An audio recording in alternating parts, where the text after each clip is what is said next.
Well, guys, it looks like we're going back down to a dark and warming path again because obviously we just can't seem to find insanity. Stop with the absolute insanity that keeps on going on in this society. But of course, I'm here to share the light and kind of share the dark part of the world that nobody really wants to see, other than the chaos happening in China. So, without further ado, this gender affirming chaplain offered by Pediatric Gender Clinic at Kansas Children's Hospital. Children's Mercy Hospital in Kansas City offers gender pathway services as part of its pediatric division that provides, among other gender affirming services, the aid of a gender affirming chaplain. This religious figure, Children's Mercy writes, is a board certified chaplain that will provide gender affirming support which facilitates spiritual well being and the promotion of respectful and compassionate relationships. Resources are available to guide families in search of an open and affirming communities of faith. Yeah, which also means you don't mind completely butchering and murdering and butchering children and ruining their lives forever because all you care is about the money and nothing else. And bringing a chaplain on board for sex change treatments for children, the Children's Mercy Hospital has made the claim that medical treatment for children's gender confusion issues is spiritually sanctioned and in line with the teachings of a higher power. The chaplain can also help families find different faith communities, ones that are more in line with gender ideology. The kind of gender affirming support provided by Children's Mercy includes endocrinologists who will discuss puberty blocking and gender affirming hormones and will help patients navigate their gender affirming journey. Providers will also discuss psych meds for children and teens who are on their gender affirming journey and will suppress menstruation for teen girls who would rather be boys who don't have to menstruate at all. Yes, but unfortunately for you, you're actively ruining their lives. You would give them the stuff. You would also make them sterile and not be able to have kids. You're also not talking about the mental damage that you also cause them by them by them being wrong of their choice in the next 4 to 5 years, give or take, potentially less if you want to really go on with something like that. You're also forgetting about the actual ability to where some of them have to have pee bags for the rest of their lives because they can't actually pee correctly because of the actual surgery. This surgery is just body mutilation at its finest. And we have people today, we have doctors today that want to have this to go through and this to be completely okay. We have insanity people that want to believe this is true. So I don't see how this is any remotely good for children, other than we want to justify and claim that it's okay for children to have these type of surgeries and make them have complete amount of regrets, then possibly even ending themselves because things just seems to be going correctly their way. Like there's nothing that could possibly harm the children because this is what the children want. Even though we know that the frontal cortex of the brain is not even fully developed in most people until the age of 25. So we want to give children the ability to make very harsh and life-changing decisions for themselves at the age of 12, some even being at the age of 9 for something that they cannot even rightfully consent to. You want to give children, you don't want to be able to have children consent to certain surgeries that would consider maiming them, but then you want to give children surgeries that would ruin their lives absolutely forever, that would make them not be who they are forever. This is what we want here, and this is not for the author because I think Libby Emmons does a very good job on seeing this BS out. But we have to realize the actual fact here. And we have monsters in our industry. We have monsters in political power. And if you keep voting for these monsters, then I don't feel any bit of sorry for you, whatever happens to you in the long run. You deserve it.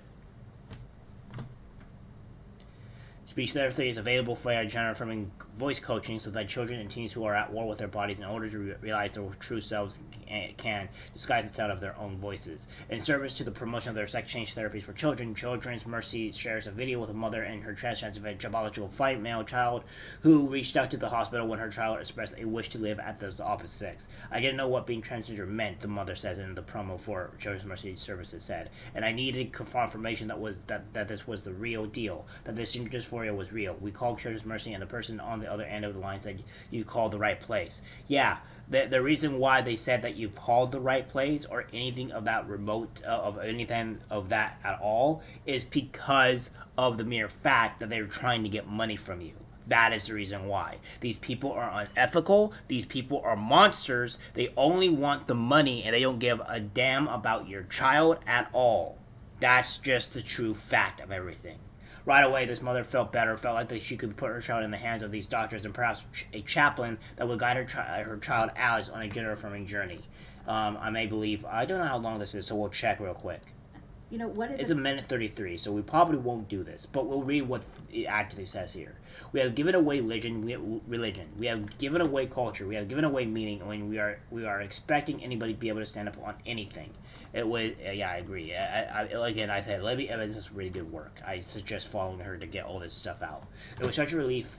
It was such a relief that there was somebody I could talk to and somebody who would have answers for me and somebody who was going to guide me on what to do for this child. Said, wonderful. Again, women have a horrible way of wanting to go to social norms, and right now the social norm in this current day climate is transgenderism and all this other stuff. So I would be hesitant for for people to lie. Obviously, there are other women as well that won't fall for this lie, and congratulations for them. And I feel sorry for the women that do fall for this lie and have their children go through this horrific, terrible procedure that ends up ruining their lives forever. And then the mother, the parent, will forever feel guilty for the rest of their lives because they had their child go through such a horrible event.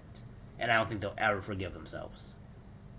So you're not just ruining one life, you're ruining two.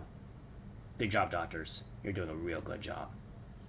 The promo skips to a doctor's appointment for Alex, where a pediatric endocrinologist, Dr. Andrew Turpin, says that Alex is a 17-year-old transgender male and needs an testosterone therapy. Alex knows in the video that this was a yearly checkup, and Alex says that the diagnosis of gender dysphoria received by doctors at Children's Mercy was really important because without that, there was no way to medically transition. It was never going to happen. Turpin says medical transition is the first step, and feeling good about that. Social transition leads to medical transition. Here's one thing I want you guys to realize what this says is that yearly checkup. What that usually means is that the yearly checkup is just constant visits, which means constant flow of money. If we do this, we do transition surgery costs. You'll have this that costs $3,000 to $10,000 on average. This is the actual costs for transition surgery therapy. These are the costs. I would assume it might be more for female, but I'm not entirely sure on that one. But as we see here with the Business Insider, the second cost of being transgender in the U.S., where even patients with health insurance can face six-figure bills, which we go on to say that. So we'll go on down here a little bit, which would be right here. While cost estimates vary widely, the Philadelphia Center for Transgender Surgery estimates the bottom surgery costs about $25,000 for male to female patients and about $24,000 for female to male. The center provides estimates for other common trans-related surgeries such as breast augmentation, $9,000, bilateral mastectomy, $10,000, facial feminization up to $70,000, and facial machinations up to $50,000.